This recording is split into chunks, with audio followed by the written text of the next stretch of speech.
Muka semacam bicek masih mantep di Grebek.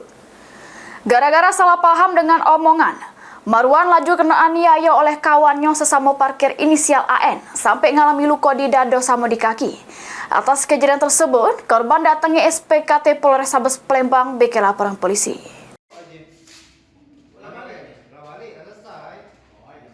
Nasib apes yang dialami Marwan, salah si warga yang balik di jalan di Panjaitan Lorong Keramat, Kecamatan Seberang Luduo Palembang, sudah menjadi korban penganiayaan oleh kawannya sesama parkir. Atas kejadian tersebut, korban laju datangi Polrestabes Palembang beki laporan polisi. Kejadiannya bermula korban yang lagi duduk di TKP, tepatnya di parkiran BCA Tanggotakan, di Jalan DI Panjaitan, Kecamatan Seberang Luduo Palembang. Tiba-tiba didatangi oleh terlapor inisial AN, terus ngeboki korban maki pipa besi di bagian kaki sama badan. Korban sempat berlari terus nak gebuk korban lagi, cuma dilarai oleh wong sekitar. Atas kejadian tersebut, korban laju ngalami luka di dada sama bengkak di kaki.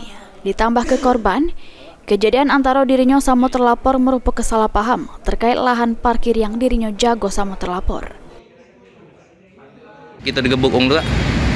Lagi duduk di depan ATM BCA, terus dia datang bawa pipa panjang, terus dipukul kaki, terus dikejarnya sampai ke depan lorong sebelah, terus dipisah sama ada aparat. Kenal kita sama pelakunya, Pak? Sama-sama juru parkir.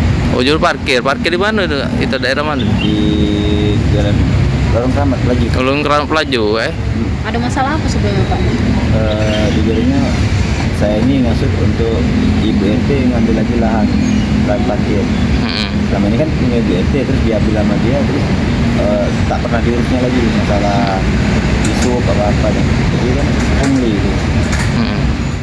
Ini laporan korban sudah diterima pihak kepolisian, terus bakal ditindaklanjuti oleh petugas Satreskrim Polrestabes Palembang. Suryadi, PAL TV.